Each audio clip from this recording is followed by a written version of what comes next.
zazen just as long as you do it. Like, you don't really need to come to a really old temple like this and do zazen. You can do it in your bedroom. You know, the chanting is not in and of itself of a particularly, you know, valuable nature other than setting the tone. It's a very nice place. It feels good. And with what about thinking, being too much of a good thing can be bad. You know, fire is very useful, but if you have too much, it'll burn you guys. All the kind of ritualistic stuff kind of makes you think, because within all this thinking, we're rarely ever thinking about what we're doing right now. No. And this is something that you had said last year, was that most of these rituals and things of this nature are designed to kind of force you to think about what it is that you're doing right now. Or at least do it without, you know, really worrying about it either one way or the other, Yeah, I think so. I mean, the rituals, one of the funny things is when I did this, one of the ceremonies I had to go through to become a monk or whatever, you're supposed to do, God, I forget the number, 108 prostrations or something like that. And I remember asking Nishijima Sensei about that, and he said, "Oh, you don't have to do those unless you want to." But then I thought, well, you know, it says here in the book that when you're, you know, once you've done this ceremony, you should do 108 prostrations or whatever it happened to be. And I thought, well, I'm going to do them, you know. So I got the statue, and I did 108 prostrations, and it's hard to do that many. But it does have a kind of effect. You know, and now I've got thighs of steel, you know. It does have some sort of effect on both body and mind when you're actually doing some kind of action like that. I went to a Korean, this Zen center in Detroit that's based on the Korean tradition, and they bow like crazy, they prostrate like nuts over there. It was funny, you know. They do that like every day. They do what is it, 30 some, or maybe it was even 60 some prostrations, and you're like exhausted by the end of it. But these sort of ritualistic behaviors do have a kind of effectiveness. It's like doing a sport or anything when you're doing it practically. When I do this yoga routine that I do every morning, I find that if I think about what I'm doing or think about anything, I'll screw it up, and it seems really simple. It seems like, well, you could, you know, think about whatever while you do this, and it wouldn't matter. But it really does have an effect if your intellect is going too much. So it's a good way to kind of get out of that.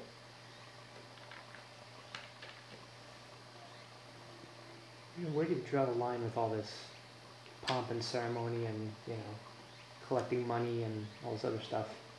I mean, as I'm sure you've experienced, 99.99% of all religions, including Soto, are about the religion.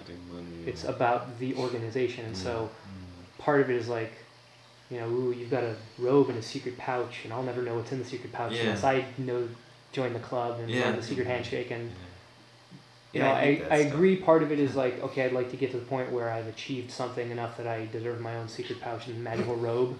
But part of it is like, do I even give a shit? I can still sit in my basement on my old mattress. So I mean, you know, what's the line? I mean, I tend to appreciate Dogen Sangha more because we don't even have a nice temple, right? It's like we use this room with construction in the building, and that's what I appreciate about it. Yeah, but you know, so is everybody else wrong? Yeah, they're all wrong. Okay.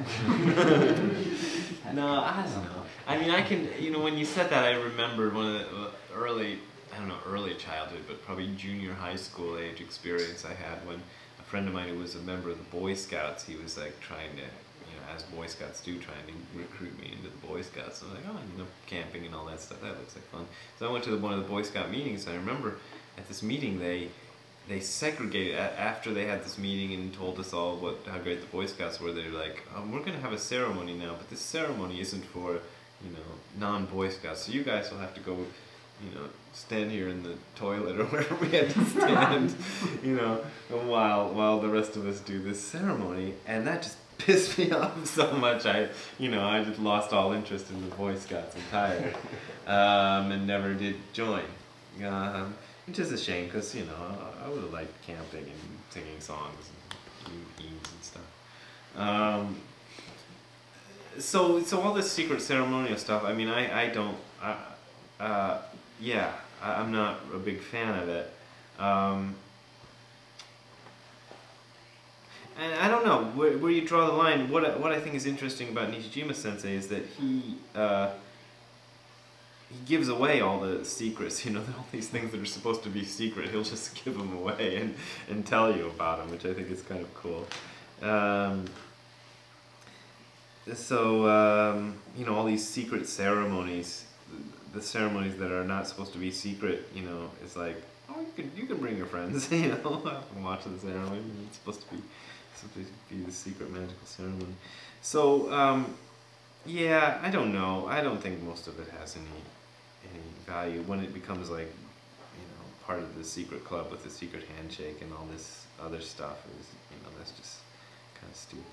Because I guess before Dogen, even just sitting with something like only monks did, right? Yeah. You go to the temple and they're like special people. They don't have to pay taxes. Yeah. You just give them food and money because they're great. They'll go to heaven, and the rest of us just have to work for a living. Yeah. But after Dogen, it was like, well, anybody can sit.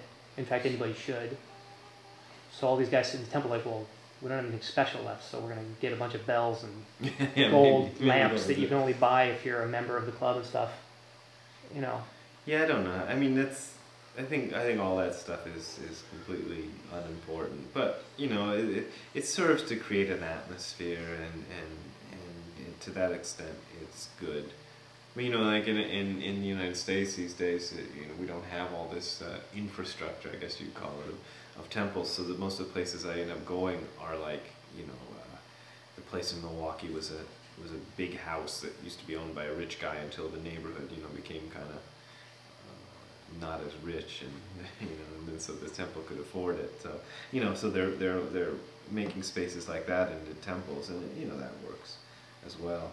But in Japan, you have all this stuff, which is nice. What I think about coming here is, we got all this stuff, so let's use it for something. I don't know how much zazen is actually going on here besides when we're here, to be honest with you. Probably not much, which is a shame, because there's temples all over. There used to be a temple right next to the place where me and Yuka lived in Nakano, and I think they were Jodoshu, I think, but they had like a Zen place, but it was just because every temple has to have a Zen hall, so they had one, but I don't think anybody used it. And that's probably the case with most of these temples.